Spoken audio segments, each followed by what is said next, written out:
क्या आपने कभी शांत बैठकर स्वयं से पूछा है, मैं कौन हूं? मेरे जीवन का उद्देश्य क्या है? यह जो मन है, जो हर पल विचारों, इच्छाओं, भयों और आशाओं के सागर में गोते लगाता रहता है, क्या इसे साधा जा सकता है? क्या इस कोलाहल के परे कोई शाश्वत शांति है? क्या ईश्वर सच में है से है? और अगर है तो क्या हम उसे अनुभव कर सकते हैं?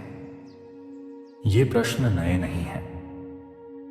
ये मानवता के आरंभ से ही हर जिज्ञासु आत्मा को उद्वेलित करते रहे हैं। हम अक्सर इन उत्तरों को बाहर खोजते हैं, किताबों में, गुरुओं में, तीर्थों में। ये सभी माध्यम महत्वपूर्ण हैं, मार्गदर्शक हैं, लेकिन अंतिम सत्य, परम अनुभव तो हमारे भीतर ही छिपा है। आज हम उसी भीतर की यात्रा का शुभारंभ करेंगे। उन अमृत उपदेशों को समझने का प्रयास करेंगे जो स्वयं मुरली मनोहर ने हमें दिए हैं। यह यात्रा केवल सुनने या जानने की नहीं, बल्कि अनुभव करने, जीने और रूपांतरित होने की है। हे कृष्ण, हे गोविंद, हे वासुदेव, जो भी भक्त, जो भी जिज्ञासु आत्मा आज इस वाणी को, इन विचारों को सुन रही है, उनके जीवन में आपकी कृपा, आपका प्रकाश और आपका मार्गदर्शन सदैव बना रहे। उनके मार्ग की हर कठिनाई, हर बाधा दूर हो और वे अपने सत्य स्वरूप को पहचान सकें। तो दोस्तों, आइए पूरी सजगता और खुले हृदय के साथ, बिना किसी विलंब के, श्री कृष्ण के उन अमृत उपदेशों की अद्भुत यात्रा को आरंभ करते हैं, जो हमारे जीवन को सही दिशा और गहरा अर्थ प्रदान कर सकते हैं। भाग 2, मन का स्वरूप और शांति की खोज। श्री कृष्ण अपने उपदेशों में बार बार मन की प्रकृति पर प्रकाश डालते हैं। वे कहते हैं कि यह मन ही हमारे बंधन और मोक्ष का कारण है। यही मन हमें संसार में उलझाता है और यही मन साधना द्वारा हमें परमात्मा से मिला सकता है। लेकिन अक्सर हम पाते हैं कि हमारा मन हमारे वश में नहीं है। वह एक अनियंत्रित घोड़े की तरह हमें जहां चाहता है भटकाता रहता है। हजारों विचार एक साथ चलते रहते हैं। अतीत की स्मृतियां, भविष्य की चिंताएं, अधूरी इच्छाएं, दूसरों से तुलना, क्रोध, भय, लोभ। इस निरंतर मानसिक कोलाहल में हम अपनी वास्तविक शांति खो देते हैं। श्री कृष्ण कहते हैं, खुश रहना है तो जिंदगी के फैसले अपनी परिस्थितियों को देख कर ले। दुनिया को देखकर जो फैसले लेते हैं वह दुखी ही रहते हैं। कितनी गहरी बात है। हम अक्सर अपनी खुशी का रिमोट कंट्रोल दूसरों के हाथों में दे देते हैं। लोग क्या कहेंगे, समाज क्या सोचेगा, फलां व्यक्ति मुझसे आगे क्यों निकल गया। इन बाहरी पैमानों पर जब हम अपनी खुशी को तौलते हैं तो निराशा और दुख ही हाथ लगते हैं। असली खुशी, सच्ची शांति तो भीतर से आती है, जब हम बाहरी परिस्थितियों से प्रभावित हुए बिना अपने निर्णयों के स्वामी स्वयं बनते हैं।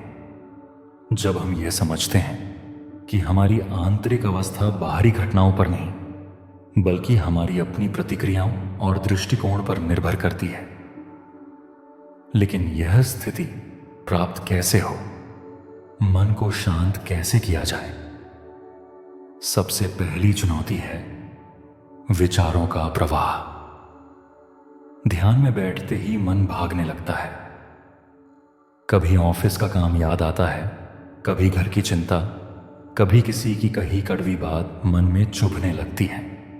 हम विचारों से लड़ते हैं, उन्हें दबाने की कोशिश करते हैं और वे और शक्तिशाली होकर लौटते हैं। यहां श्री कृष्ण का एक और महत्वपूर्ण संदेश काम आता है, साक्षी भाव। विचारों से लड़ो मत, उन्हें देखो। जैसे आकाश में बादल आते हैं और चले जाते हैं, आकाश उनसे अप्रभावित रहता है, वैसे ही तुम अपने मन के आकाश में उठने वाले विचारों के बादल को बस देखो। न उनसे जुड़ो, न उनसे भागो, बस तटस्थ दृष्टा बन जाओ। कल्पना करें, आप एक शांत नदी के किनारे बैठे हैं। पानी बह रहा है, लहरें उठ रही हैं। आप न तो नदी को रोक सकते हैं, न लहरों को। आप बस किनारे बैठकर इस प्रवाह को देख सकते हैं। ठीक इसी तरह अपने मन के विचारों और भावनाओं के प्रवाह को बस देखें। क्रोध आए, उसे देखें। भय उठे, उसे देखें। खुशी आए, उसे भी देखें, बिना किसी निर्णय के, बिना किसी प्रतिक्रिया के। यह अभ्यास सरल नहीं है, धैर्य की आवश्यकता है।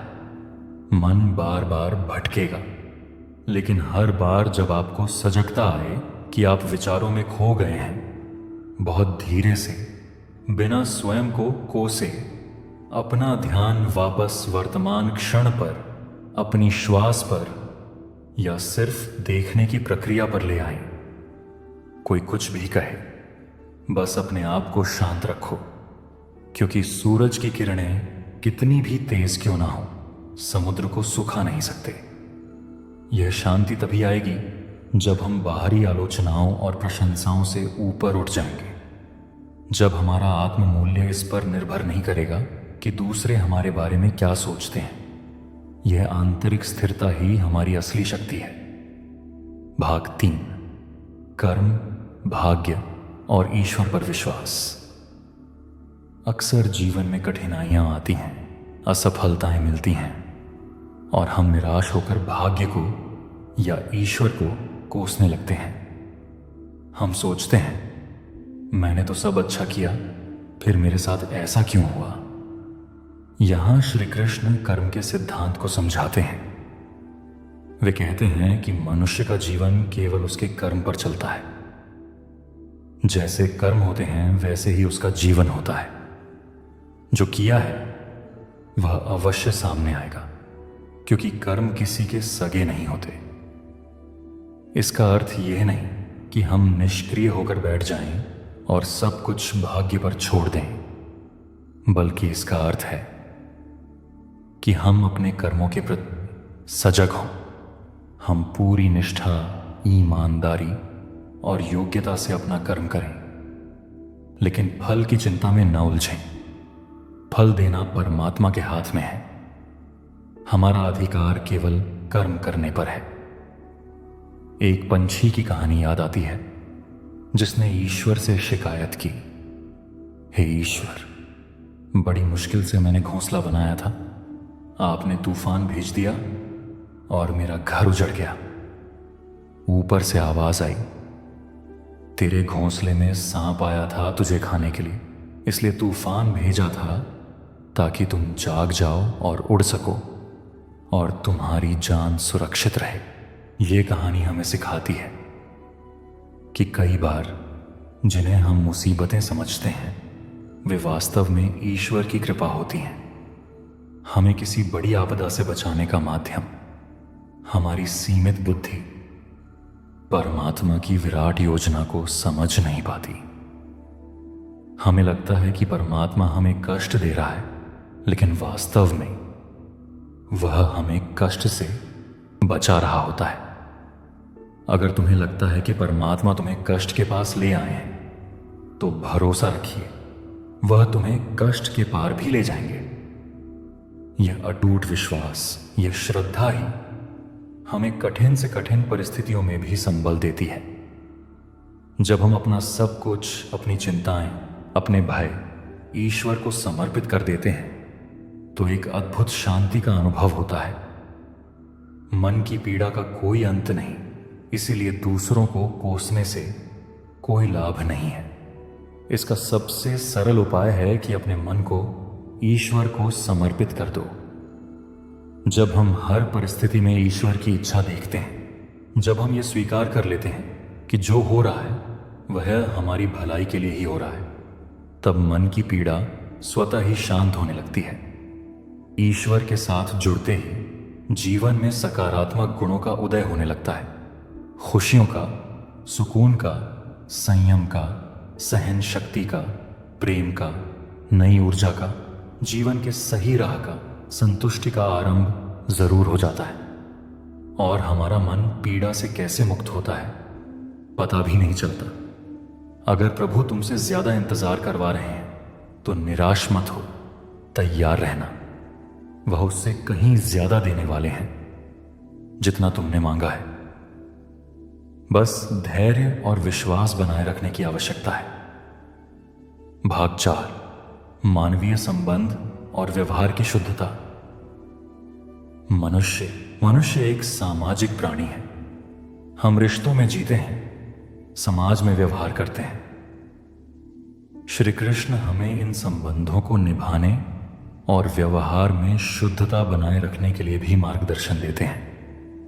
वे कहते हैं, जिस तरह लोग मुर्दे इंसान को कंधा देना पुण्य समझते हैं, काश इस तरह जिंदा इंसान को सहारा देना पुण्य समझने लगते तो जिंदगी आसान हो जाती। कितनी बड़ी विडंबना है कि हम मृत व्यक्ति के प्रति तो सम्मान दिखाते हैं, लेकिन जीवित व्यक्ति की पीड़ा और जरूरतों के प्रति अक्सर उदासीन रहते हैं। सच्चा धर्म, सच्ची मानवता तो जीवित लोगों की सेवा में है, उनके दुख दर्द को बांटने में है। मुंह पर सच बोल देने और गुस्सा कर लेने वाले लोग उन लोगों से करोड़ों गुना बेहतर हैं जो आपके सामने कुछ और है, पीठ पीछे कुछ और है। ईमानदारी और स्पष्टता, चाहे वह कड़वी ही क्यों न लगे, धोखे और कपट से कहीं बेहतर है। जो व्यक्ति आपके मुंह पर आपकी कमियां बता दे वह आपका सच्चा हितैषी हो सकता है, लेकिन जो पीठ पीछे आपकी बुराई करे या मीठी बातें करके आपको भ्रम में रखे, उससे सावधान रहने की आवश्यकता है। किसी का दर्द समझने के लिए इंसान के अंदर का इंसान होना जरूरी है। सहानुभूति और करुणा मानवीय रिश्तों की नींव है।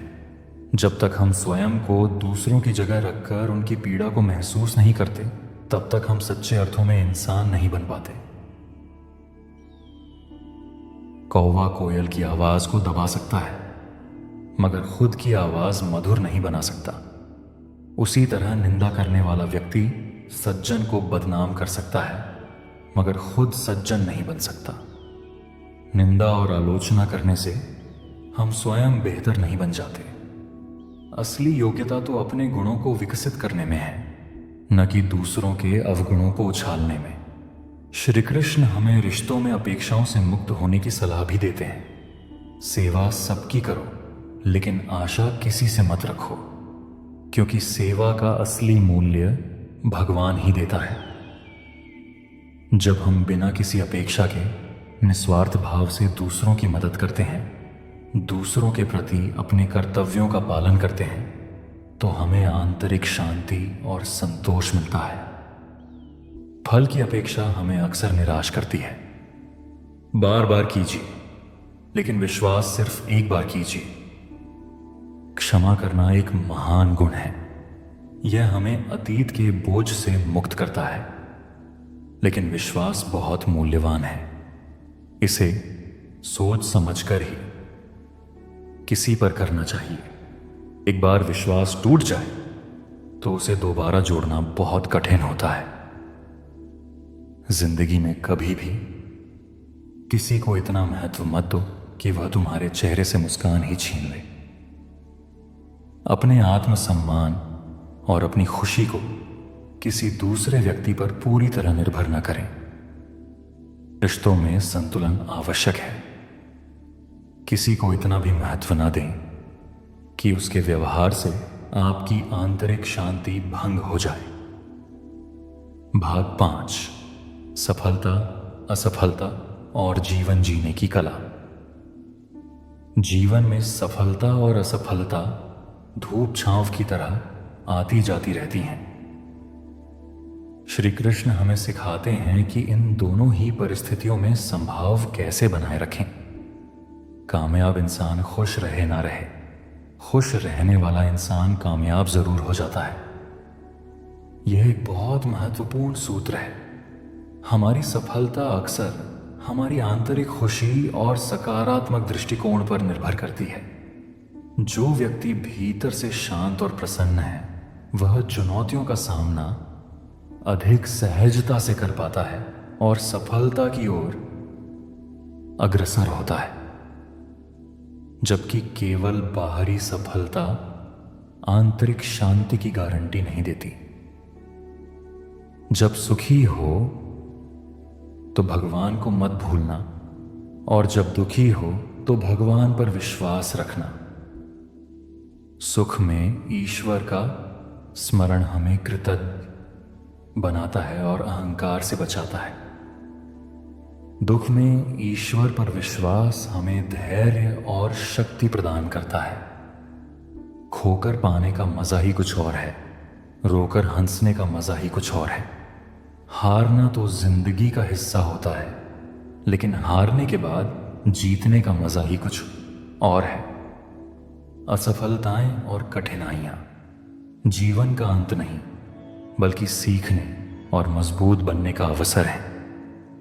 जब हम गिरकर उठते हैं तो पहले से अधिक शक्तिशाली होते हैं। हार के बाद प्राप्त जीत का आनंद कहीं अधिक गहरा होता है। श्री कृष्ण हमें प्रामाणिकता का मार्ग दिखाते हैं। अच्छा बनने के लिए किसी की नकल करने की जरूरत नहीं। खुद इतना अच्छा बनो कि लोग आपकी नकल करने लगे। अपनी मौलिकता को पहचानें, अपने स्वयं के गुणों को विकसित करें। दूसरों की नकल करने की बजाय स्वयं प्रेरणा का स्रोत बने। जीवन के बारे में वे कहते हैं, जिंदगी एक बार मिलती है। गलत है, बल्कि मौत सिर्फ एक बार मिलती है। जिंदगी तो हर रोज मिलती है। हर दिन एक नया अवसर है, एक नई शुरुआत है। हमें हर दिन को पूरी सजगता और उत्साह के साथ जीना चाहिए। जिस दिन आप आपकी हंसी के मालिक खुद बन जाओगे, आपको कोई भी नहीं रुला सकता। अपनी खुशी की चाबी अपने हाथ में रखें।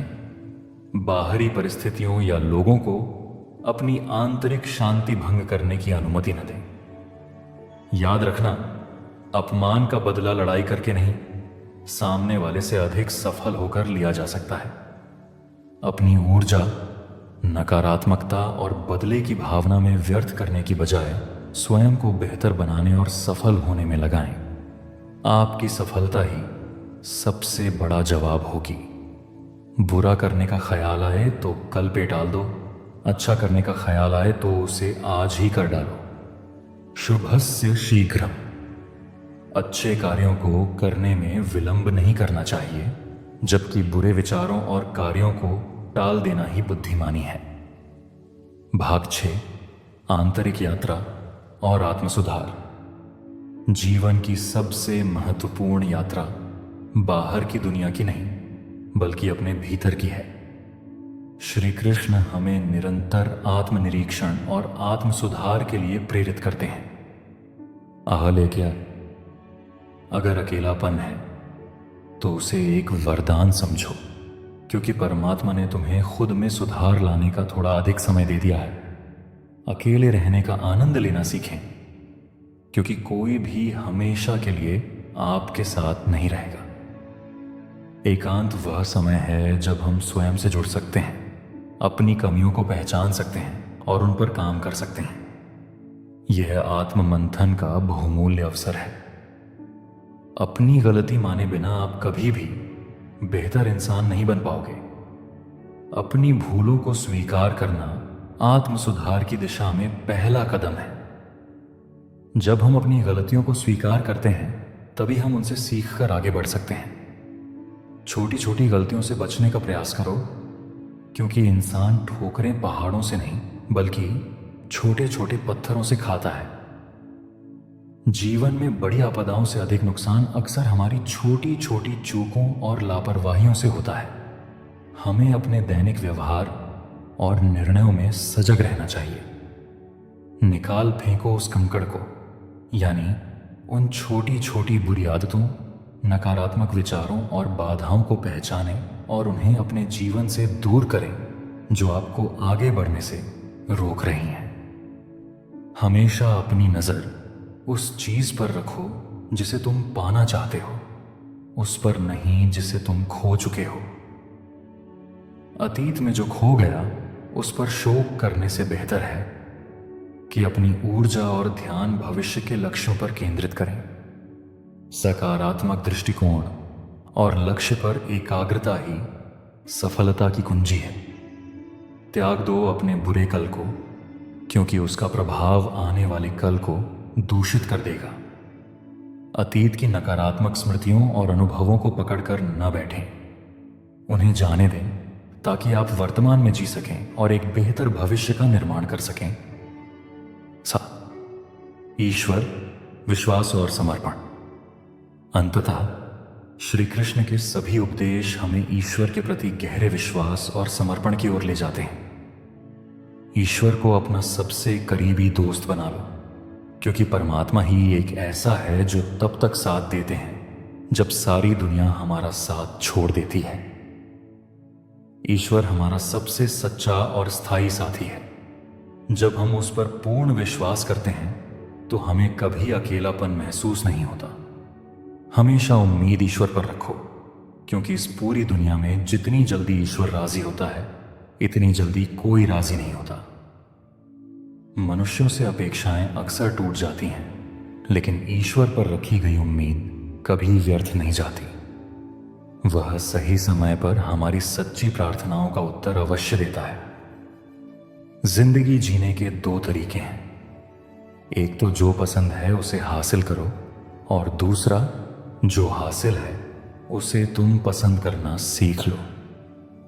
पहला मार्ग कर्म और पुरुषार्थ का है, दूसरा मार्ग संतोष और स्वीकृति का। जीवन में संतुलन के लिए दोनों ही आवश्यक हैं। जो हमारे नियंत्रण में है उसे बदलने का प्रयास करें, और जो हमारे नियंत्रण से परे है उसे ईश्वर की इच्छा मानकर स्वीकार करना सीखें।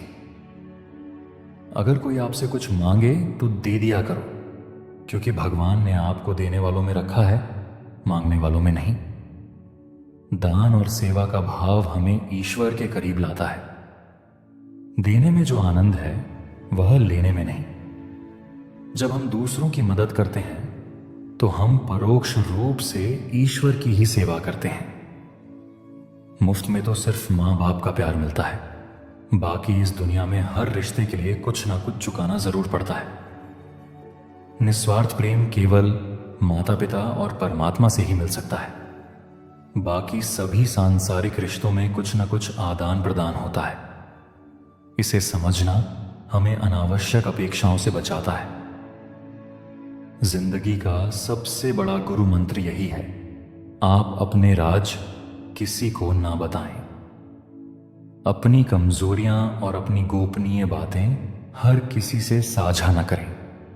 केवल विश्वसनीय और सच्चे हितैषियों पर ही भरोसा करें। आंतरिक युद्ध पर विजय। गुरु और शिष्य के संवाद में वर्णित दो भेड़ियों, काला और सफेद की लड़ाई, वास्तव में हमारे भीतर निरंतर चलने वाले संघर्ष का प्रतीक है। काला भेड़िया हमारी नकारात्मक प्रवृत्तियों, क्रोध, ईर्ष्या, अहंकार, दुख, लालच, झूठ का प्रतिनिधित्व करता है। सफेद भेड़िया हमारे सकारात्मक गुणों, आनंद, प्रेम, दया, शांति, आशा, सत्य, करुणा, सद्भावना का प्रतीक है। गुरु कहते हैं, जीत उसी भेड़िए की होगी जिसे तुम खाना दोगे। यानी हम अपने मन में जिन विचारों और भावनाओं पर अधिक ध्यान देंगे, जिन्हें अधिक ऊर्जा प्रदान करेंगे, वे ही हम पर हावी होंगे। यदि हम नकारात्मक विचारों, शिकायतों, क्रोध और भय में उलझे रहेंगे तो काला भेड़िया शक्तिशाली होगा और हमारा जीवन दुखमय हो जाएगा।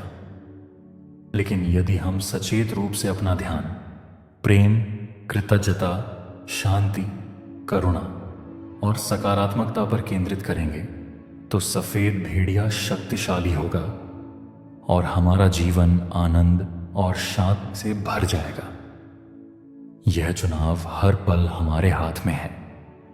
हम किस विचार को पोषित करना चाहते हैं, हम किस भावना को बल देना चाहते हैं। ध्यान, स्वाध्याय, सत्संग और सकारात्मक चिंतन के माध्यम से हम सफेद भेड़िए को मजबूत बना सकते हैं और अपने भीतर के इस युद्ध में विजयी हो सकते हैं। भाग 9, निष्कर्ष, जागृति का आह्वान। तो दोस्तों, श्री कृष्ण के ये अनमोल वचन केवल सुनने के लिए नहीं, बल्कि जीवन में उतारने के लिए है।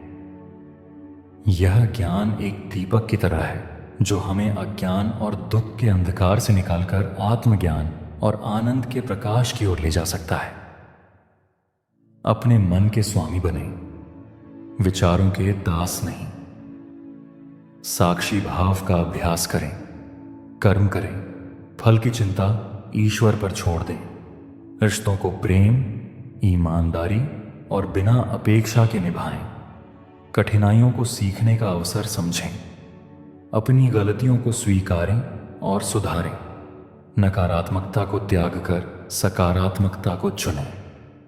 और सबसे बढ़कर ईश्वर पर अटूट विश्वास रखें और अपने भीतर ही उस परम शांति और आनंद को खोजें।